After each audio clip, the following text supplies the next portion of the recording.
हर इंसान भगवान से सिर्फ इतना ही चाहता है कि वो मुझे इतना अमीर कर दे कि दुनिया की हर खुशी मैं अपनी माँ के कदमों में ला के रख सकूं। क्या आप भी उनमें से एक है? बोल जयकारा ए शेरा वाली दा, बोल साचे दरबार की जय। माई मेरी सच्चियां जोता वाली माता तेरी सदा ही जय। जयकारे वाले नु मिठिया मुरादा, बोल साचे दरबार की जय। 30 जनवरी से गुरुवार से गुप्त नवरात्रे शुरू हो रहे हैं और गुप्त नवरात्रों का इस वर्ष बहुत ज़्यादा महत्व है। ये गुरुवार से शुरू हो रहे हैं इसलिए, ये मंगल का साल है इसलिए, और मंगल के कष्टों से हमें बचना इसलिए। आप गुप्त नवरात्रे करते हैं या नहीं करते, पर इस बार मैं आपसे करवाने वाली हूँ। इस बार मैं आपको गुप्त नवरात्रों के 9 दिन 9 उपाय बताने वाली हूँ और पूरी जानकारी अपनी आज इस वीडियो में देने वाली हूँ। तो नमस्कार, सुस्वागतम, वेलकम, अभिनंदन। मैं हूँ आपके साथ आपकी अपनी होस्ट दोस्त डॉक्टर वायरा की। आपका स्वागत अभिनंदन करती हूँ आपके, मेरे और माता रानी के इस खूबसूरत से यूट्यूब चैनल पर। ओए होए कैसा है मेरा ये संसार, दिन दुगनी रात चौगनी, आप तरक्की करें। कार्यक्रम की शुरुआत हमेशा की तरह बिलीव इन कर्मा।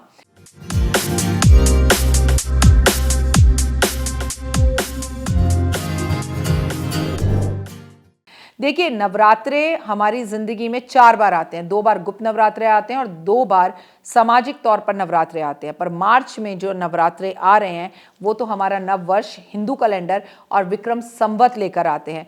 उसी धूमधाम से आप नव वर्ष की इस बार भी तैयारी कीजिएगा जैसे कि आपने 1 जनवरी को की थी। हम आधे अंग्रेज और आधे हिंदू बनकर रह गए हैं। हम अपने नव वर्ष को तो इतने उत्साह के साथ नहीं मनाते जितना हम अंग्रेजों के नव वर्ष को बनाते हैं। उस दिन तो सिर्फ कैलेंडर की डेट बदलती है।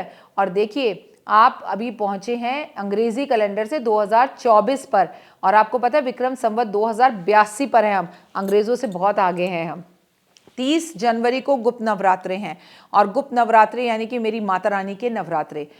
30 जनवरी गुप्त नवरात्रे, सनातन धर्म में गुप्त नवरात्रों का पर्व बहुत ही पवित्र माना जाता है। इस दौरान माँ दुर्गा की 10 महाविद्याओं की गुप्त रूप से पूजा की जाती है। इस साल 30 जनवरी 2025 गुरुवार से नवरात्रे शुरू हो रहे हैं। क्योंकि ये गुरुवार से शुरू हो रहे हैं इसीलिए इनका महत्व और भी ज़्यादा हो जाता है। इस दिन से जुड़ी हुई कुछ भी महत्वपूर्ण बातें और नियम हैं जिनका आपको जानना बेहद ज़्यादा ज़रूरी है। आइए मैं बताती हूँ वो विशेष बातें क्या हैं। गुप्त नवरात्रे एक ऐसा पर्व है जो बेहद ही शुभ माना जाता है। इस दौरान माँ दुर्गा की 10 महाविद्याओं की पूजा की जाती है।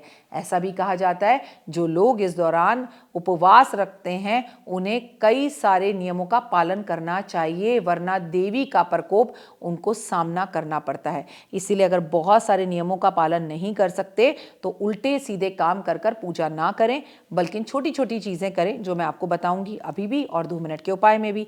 ऐसी मान्यता है कि जो लोग व्रत रखते हैं उन्हें पूरे 9 दिन तक कहीं दूसरे स्थान पर ठहरने की मनाही होती है। उन्हें साथ साथ सुबह शाम नियमित रूप से माँ दुर्गा की पूजा करने की सलाह दी जाती है। इसके अलावा इस दौरान में पूजा बेहद ही गुप्त रखी जाती है। आप क्या कर रहे हो इसके विषय में किसी को बताया नहीं जाता, वरना उसका फल नहीं मिलता। गुप्त नवरात्रों पर आपको मौन धारण करना चाहिए। गुप्त नवरात्रों में आपको चुप रहना चाहिए। गुप्त नवरात्रों में आपको ब्रह्मचर्या का पालन करना चाहिए, चाहे आप पूजा कर रहे हैं या नहीं कर रहे। माँ काली, माँ तारा, माँ पुंडरीकाक्षर, माँ छन्न माता, छिंद माता, माँ भुवनेश्वरी, माँ त्रिपुरी भैरवी, माँ धूमावती, माँ बगलामुखी, माँ मातंगी, माँ कमला, इन सभी महा 10 विद्याओं की नवरात्रों के दौरान पूजा की जाती है। और माँ आपको हर वो चीज़ देती है जो आपको चाहिए। चलिए, आप व्रत ना रख सकें तो भी आप छोटी छोटी नियमों का पालन ज़रूर करें। भक्त को सुबह जल्दी उठना चाहिए और घर के मंदिर को अच्छे से साफ सुथरा कर कर इस दिन आपको लाल रंग के कपड़े ज़रूर धारण करने चाहिए और पूरे 10 दिन करने चाहिए। इस दिन आपको अपने घर के अंदर माँ दुर्गा की प्रतिमा के सामने शुद्ध घी का दीपक ज़रूर जलाना चाहिए। दुर्गा की प्रतिमा को सजाना चाहिए, चुन्नी अर्पण करनी चाहिए, लाल पुष्प अर्पण करने चाहिए और गुड़हल का फूल, कुमकुम, श्रृंगार की सामग्री अर्पित करनी चाहिए। विधि अनुसार कलश की स्थापना करनी चाहिए। हलवा, पूरी और छोले का भोग हर रोज़ लगाना चाहिए और माँ के मंत्रों का से पूजा करनी चाहिए। दुर्गा सप्तशती का पाठ करना चाहिए, माँ की आरती करनी चाहिए। घर के सभी सदस्यों में इस प्रसाद को बांटना चाहिए। आपको माँ को पूजा की सामग्री में क्या क्या अर्पण करना चाहिए। माँ दुर्गा की प्रतिमा आपके पास होनी चाहिए, चित्र होना चाहिए, लाल चुन्नी अर्पण करें, आम की पत्तियों से घर का दरबार सजाएं, माँ को चावल अर्पण ज़रूर करें, दुर्गा सप्तशती की किताबें मंदिर में बांटें, लाल कलावा मंदिर में रख कर आएँ, गंगा जल माँ को अर्पण करें। आपको चंदन, नारियल, कपूर, जौ के बीज, मिट्टी के बर्तन, गुलाब के फूल, गुड़हल का फूल, सुपारी, पान का पत्ता और लौंग, ये तमाम चीज़ें मंदिर में रखकर आनी चाहिए और माँ को हर रोज़ अर्पण करनी चाहिए। माँ के मंत्रों का जाप आपको करना चाहिए। या देवी सर्वभूतेषु शक्ति रूपेण संस्थिता नमस्तस्ते नमस्तस्ते नमस्तस्ते नमो नमः और ओम दुर्गाय नमः का आपको जाप करना चाहिए। आपको श्री ह्रीं श्री महालक्ष्मी नमः का जाप करना चाहिए। आपको ओम ह्रीं क्लीं चामुंडाय विच्चा का जाप करना चाहिए। आपको या देवी सर्वभूतेषु लक्ष्मी रूपेण संस्थिता नमस्तस्ते नमस्तस्ते नमस्तस्ते नमो नमः का जाप करना चाहिए। आपको ओम जय जयंती मंगला काली भद्रकाली कपालिनी दुर्गा क्षमा शिवा धराती स्वाहा नमस्तस्ते नमस्तस्ते नमस्तस्ते नमो नमः का जाप करना चाहिए। ओम क्राम क्रीम क्रोसा कालिकाय देवी का नाम जाप करना चाहिए। ओम दुर्गाय नमः का जाप करना चाहिए।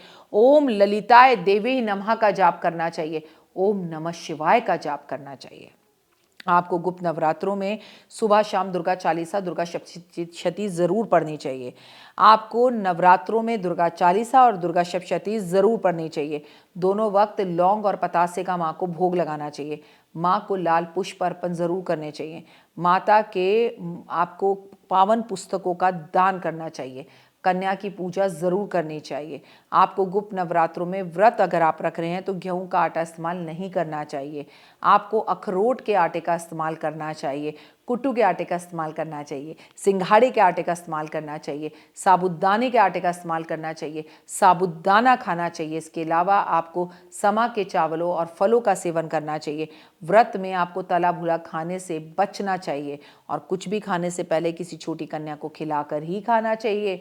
व्रत के दौरान आपको सिर्फ फलों पर ही निर्भर रहकर व्रत रखें तो आपकी मनोकामना भगवान जल्द पूरी करता है। लेकिन अगर आपकी तबीयत खराब है, आप व्रत ना भी कर सके तो गुप्त नवरात्रों में किसी को भरपेट भोजन कराना चाहिए और आपको फल मंदिर में अर्पण करने चाहिए। फलों का रस महादेव पर अर्पण करना चाहिए। व्रत में क्या ना करें, आप ब्रह्मचर्य का पालन करें, अपनी शारीरिक भूख को एक किनारे पर रख दें। व्रत के दौरान आपको तेल में बना हुआ खाना नहीं खाना चाहिए। आपको कम कैलोरीज लेनी चाहिए। आपको घी का सेवन करना चाहिए। आपको दिन में सोना नहीं चाहिए। आपको आलस नहीं करना चाहिए। आपको बेकार की बातों में अपनी एनर्जीज को वेस्ट नहीं करना चाहिए। 5 खास उपाय जो इस गुप्त नवरात्रों में आप जरूर करेंगे। गुप्त नवरात्रों में आप अपने घर में सोने या चांदी की कोई भी एक शुभ वस्तु लाकर दुर्गा देवी के चरणों में अर्पण करेंगे और माँ को गुलाबी रेशमी वस्त्र अर्पण जरूर करेंगे। और उसके बाद ये जो सोने की चीज़ आप लाए हैं इसे एक कटोरी में माँ के समक्ष रहने देंगे या माँ की मूर्ति में पहना देंगे। गुप्त नवरात्रों पर यदि आप घर में अखंड दीपक नहीं जला सकते तो सुबह शाम गाय के घी का दीपक जरूर जलाएं 5 लौंग डालकर। घर में आप धन की प्राप्ति करना चाहते हैं तो इस समय पे 5 प्रकार के सूखे मेवे लाल चुन्नी माता के मंदिर में अर्पण जरूर करें। इन दिनों में प्रतिदिन आप हनुमान जी को पान का भोग जरूर लगाएंगे और उसमें इलायची मिलाएंगे। नवरात्रों के दिन में आप देवी को लाल चुन्नी और लाल ध्वज अर्पण जरूर करेंगे और सबसे ज़्यादा ज़रूरी है पान के पत्ते पर श्री विष्णु लिखकर माँ के चरणों में, माँ के हाथ में, माँ के पास नारियल से अर्पण कर कर आएंगे तो माँ आपकी हर मनोकामना को पूर्ण करेगी। माता रानी आपको धन धान्य वैभव यश पैसा दौलत मान सम्मान प्रतिष्ठा सब कुछ दे ऐसी मैं कामना करती हूँ। आप हमेशा खुश रहें। बस कमेंट्स में जय माता दी।